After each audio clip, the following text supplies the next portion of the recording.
حیات الصحابہ۔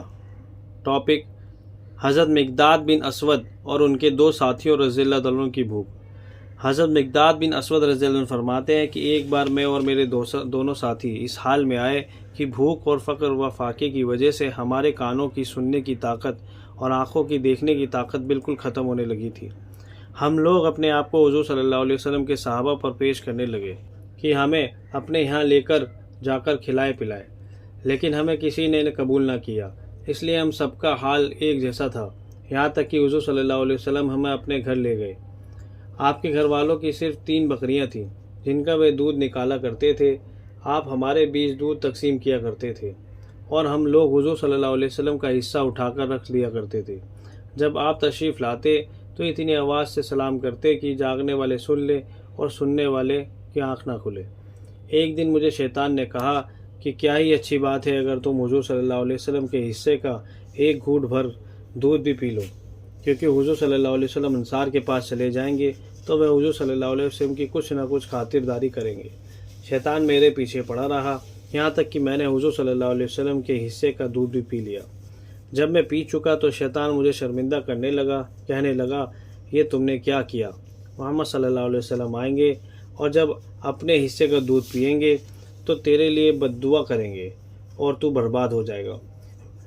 میرے دونوں ساتھی تو اپنے حصے کا دودھ پی کر سو گئے۔ مجھے نیند نہ آئی۔ میں نے ایک چادر اوڑھی ہوئی تھی جو اتنی چھوٹی تھی کہ اگر میں اسے سر سے ڈھکتا تو پیر کھل جاتے، پیر سے ڈھکتا تو سر کھل جاتا۔ اتنے میں حضور صلی اللہ علیہ وسلم اپنے معمول کے مطابق تشریف لائے۔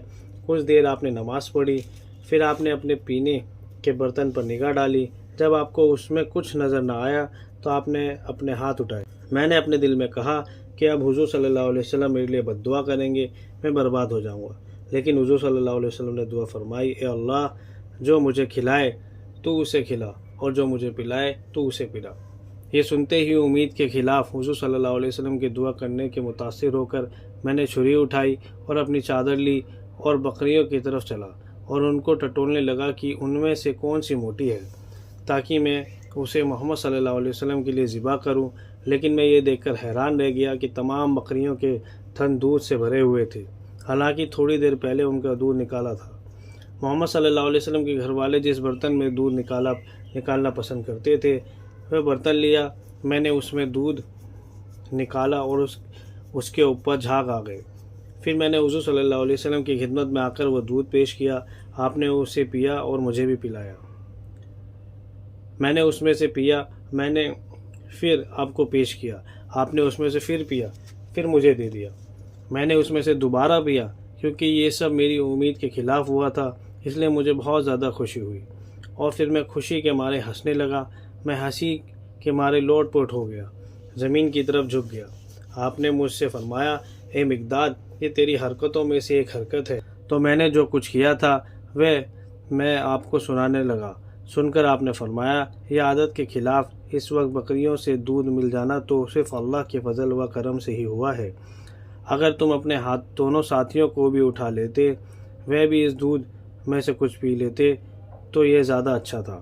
میں نے عرض کیا، قسم ہے اس ذات کی جس نے آپ کو حق دے کر بھیجا ہے، جب آپ نے یہ دودھ پیا اور آپ کا بچا ہوا دودھ مجھے ملا تو اب مجھے کسی کی پرواہ نہیں، کسی کو ملے یا نہ ملے۔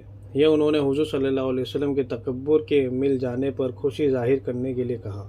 ابو نعیم نے تاریخ کے ذریعے سے یہ روایت یوں بیان کی ہے۔